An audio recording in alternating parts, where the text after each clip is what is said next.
Em poucas palavras.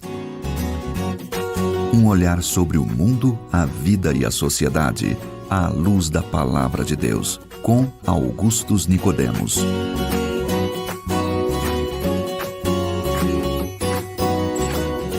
Olá, queridos ouvintes, estamos com muita alegria iniciando hoje, nesta emissora, o nosso programa Em Poucas Palavras da Primeira Igreja Presbiteriana de Goiânia.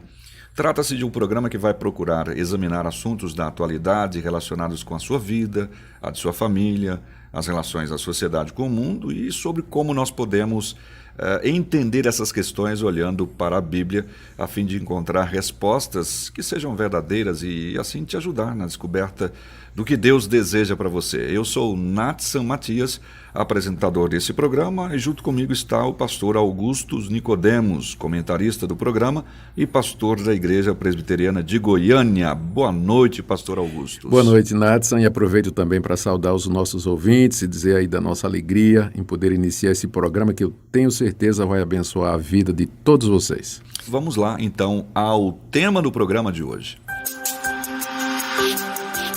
Bem, no Brasil percebemos uma imensa multiplicação de igrejas denominadas cristãs, com nomes diferentes, maneiras diferentes de enxergar e interpretar a Bíblia, usos e costumes diferentes, pastor, jeito de falar diferente uma das outras, de vestir, enfim.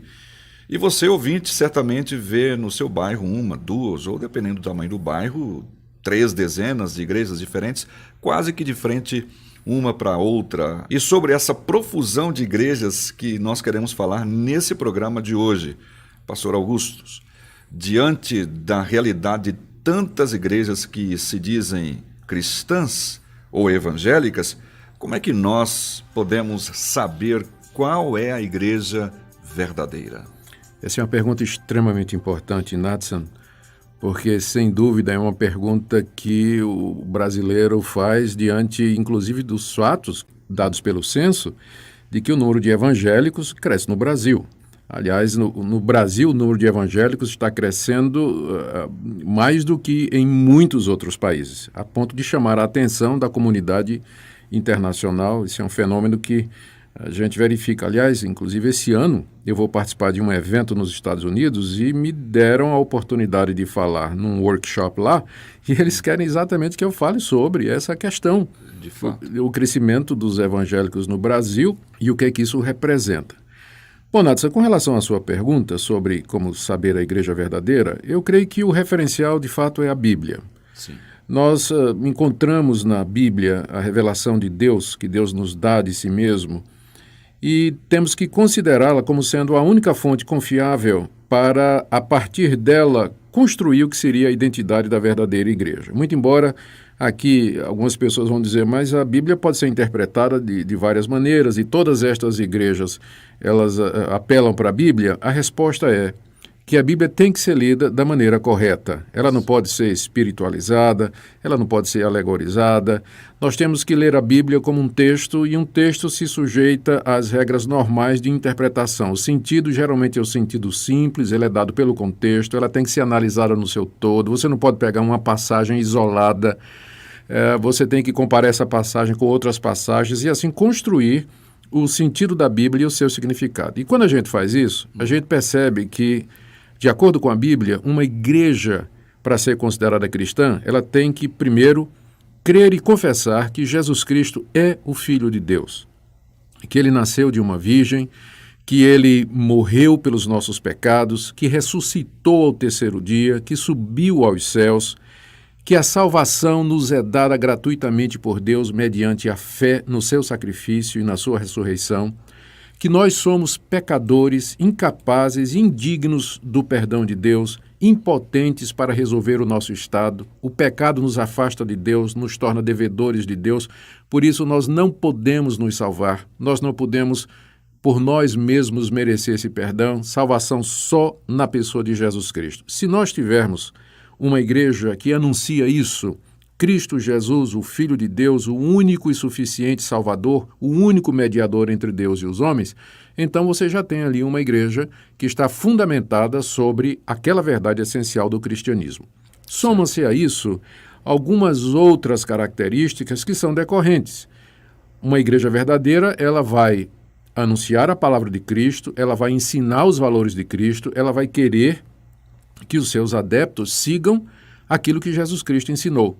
Então ela vai enfocar o ensino, ela vai enfocar o discipulado, ela vai procurar tratar das necessidades pessoais e diárias daquelas pessoas que professam fé em Jesus Cristo. E aqui entra uma questão muito interessante, que é a questão do dinheiro, que é o ponto que é levantado hoje em dia, inclusive pela mídia secular, contra as igrejas evangélicas. E eu quero fazer coro também. Igrejas evangélicas, ou qualquer igreja, ela precisa de recursos para poder funcionar como instituição.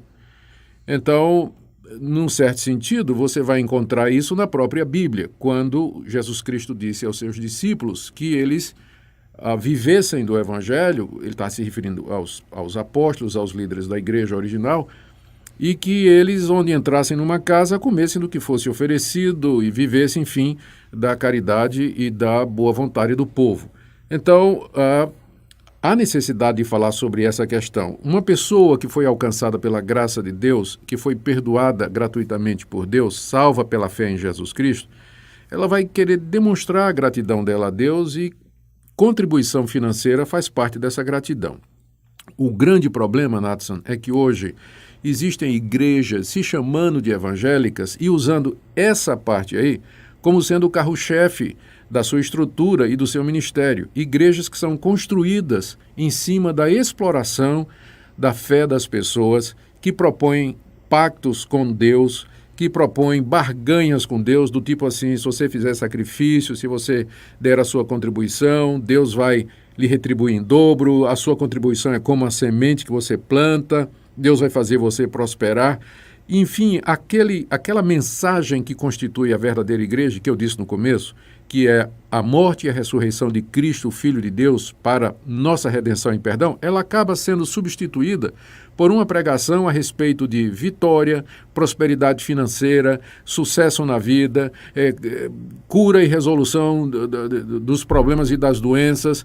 Enfim, há uma distorção do que seria a verdadeira mensagem evangélica, a ponto de que a gente quase que não consegue mais reconhecer o evangelho em algumas dessas igrejas. E diante disso que a gente tem visto, a sociedade acaba nivelando o que seja igreja evangélica e evangelho por estes princípios, né? Pois é, e coloca tudo na vala comum.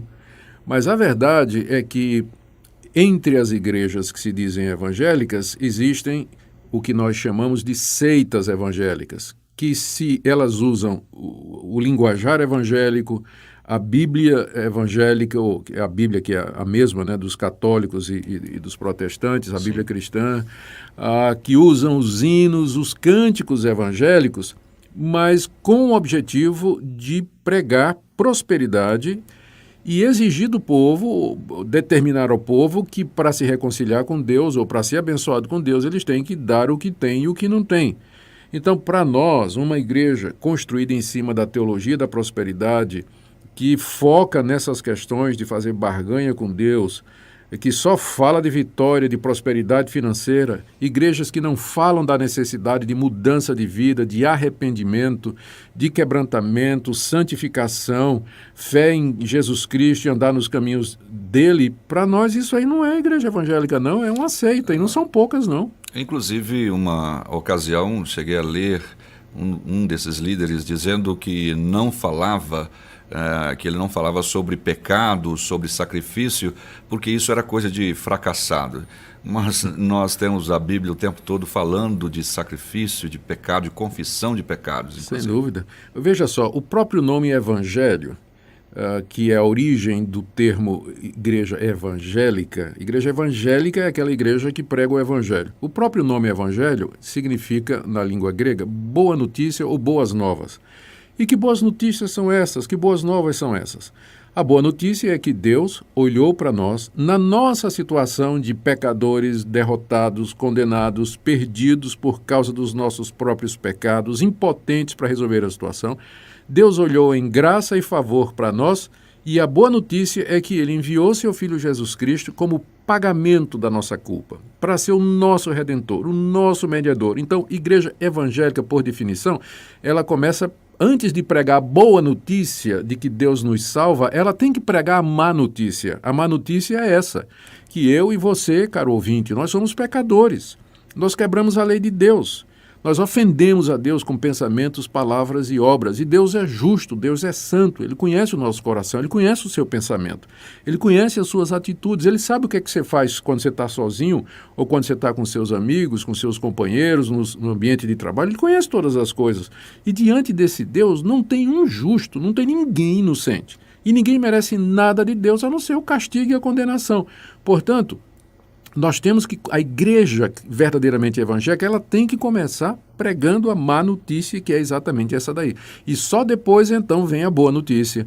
Nós primeiro temos que fazer o diagnóstico, identificar o problema, para depois apresentar o remédio e a cura. Exatamente. Ok, obrigado, pastor Augustus. Vocês ouviram, então, uma boa resposta que certamente irá te ajudar quanto a esse tema. Assim, quando for e precisa procurar uma igreja genuinamente evangélica, cristã, reflita sobre o que você acabou de ouvir. E para te dar mais um tempinho para pensar sobre isso, nós vamos ouvir um trecho de uma música cuja letra tem a ver com o tema do programa de hoje. A Igreja de Cristo é o povo da aliança, raça eleita por Deus em sua graça, santa nação e reino de sacerdotes, povo exclusivo de Deus, povo chamado a pregar, glorificar a Jesus por toda a vida.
Ficamos por aqui hoje, esperamos que nós tenhamos te ajudado no entendimento da sua realidade atual e das questões que inquietam a sua mente, o seu coração.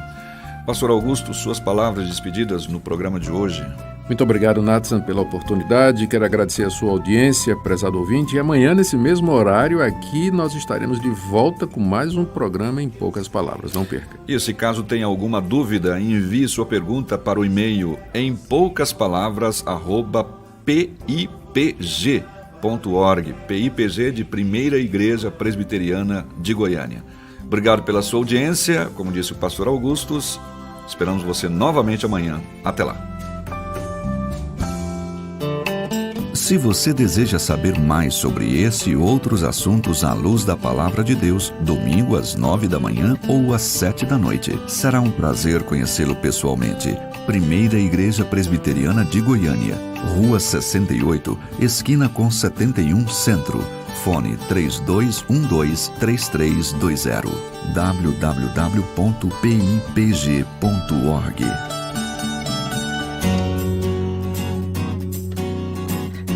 Em poucas palavras, um olhar sobre o mundo, a vida e a sociedade, à luz da Palavra de Deus.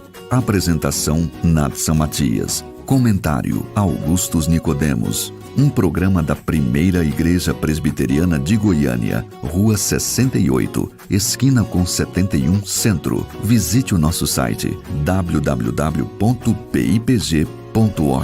Apoio Seminário Presbiteriano Brasil Central, Goiânia.